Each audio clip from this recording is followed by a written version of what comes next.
ಚೆನ್ನಾಗಿದ್ದೀರಾ? Okay good. ಇವತ್ತು ನಾವು ಏನು ಕಲಿಯೋಣಪ್ಪ ಅಂತಂದ್ರೆ ಸಂಗೀತದೊಳಗೆ ಬೀಟ್. ಬೀಟ್ ಅಂದ್ರೆ ಏನಪ್ಪ ಅಂತಂದ್ರೆ ಇದು ಸಂಗೀತದ ಒಂದು ಹೃದಯ ಬಡಿತ ಇದ್ದಂಗೆ. ಯಾವ ಥರ ನಮ್ಮ ಹೃದಯ ಬಡಿತ ಇರುತ್ತೆ ಆ ಥರ. ಅದರಲ್ಲಿ ನಾವು ಟೆಂಪೋ, ಸಂಗೀತದ ಬೀಟ್ ಟೆಂಪೋ ಯಾವ ಥರ ಸ್ಲೋ ಆಗಿ ಮತ್ತು ಫಾಸ್ಟ್ ಆಗಿರುತ್ತನ್ನ ಕಲಿಯೋಣ. ಈಗ ನಮ್ಮ ಹೃದಯ ಬಡಿತ ಹೆಂಗೆ ಸ್ಲೋ ಆಗಿ ಮತ್ತು ಫಾಸ್ಟ್ ಆಗಿ ಹೆಂಗೆ ಬಡಿತದೆ, ಲಬ್ ಡಬ್ ಲಬ್ ಡಬ್. ಅದೇ ಫಾಸ್ಟ್ ಆಗಿ ಲಬ್ ಡಬ್ ಲಬ್ ಡಬ್ ಲಬ್ ಡಬ್ ಲಬ್ ಡಬ್ ಯಾವ ಥರ ಇದು ಬಡಿತೆ, ಅದೇ ಥರ ಸಂಗೀತದಲ್ಲೂ ಬೀಟ್ ಸ್ಲೋ ಆಗಿ ಮತ್ತು ಫಾಸ್ಟ್ ಆಗಿ ಇರುತ್ತೆ. ಅದನ್ನು ನಾವು ಹೆಂಗೆ ಸ್ಲೋ ಆಗಿರುತ್ತೆ ಫಾಸ್ಟ್ ಆಗಿರುತ್ತೆ ಅನ್ನೋ ಕಲಿಯೋಣ.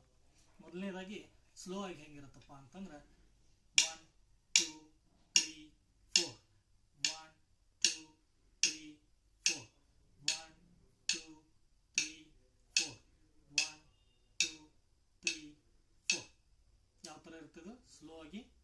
ಎಲ್ಲರೂ ಕೇಳಿ ಸೇರಿ ಹೇಳೋಣ ಒಂದ್ಸರಿ. ಓಕೆ, 1 2 3 4 1 2 3 4 1 2 3 4 1 2 3 4. Okay good. ಈಗ ಸ್ಲೋ ಆಗಿ ನಾವು ಕಲ್ತೀವಿ.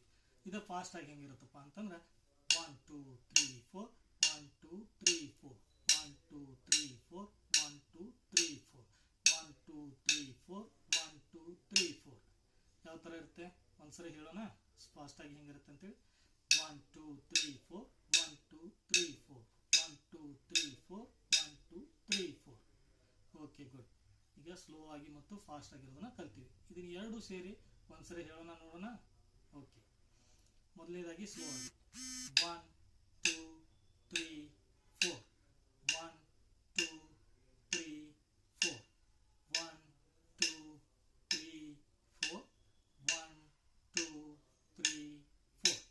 ಇದೇ ಫಾಸ್ಟ್ ಆಗಿ 1 2 3 4 1 2 3 4 1 2 3 4 1 2 3 4. ಓಕೆ, ಸ್ಲೋ ಆಗಿ ಹೆಂಗಿತ್ತು ಮತ್ತು ಫಾಸ್ಟ್ ಆಗಿ ಹೆಂಗಿತ್ತು ಅನ್ನೋದು ಕಲ್ತೀವಿ. ಇದನ್ನು ನಾವು ಮುಂದಿನ ಕ್ಲಾಸ್ನಲ್ಲಿ ಸ್ಲೋ ಆಗಿ ಮತ್ತು ಫಾಸ್ಟ್ ಆಗಿ ಇದನ್ನು ಸ್ವರಗಳ ಮುಖಾಂತರ ಮತ್ತು ಸಂಗೀತದ ಮುಖಾಂತರ ಮತ್ತು ಇದನ್ನು ಪ್ರಾಕ್ಟೀಸ್ ಮಾಡೋಣ. ಓಕೆ, ಅರ್ಥ ಆಯ್ತಲ್ಲ ಎಲ್ಲರಿಗೂ?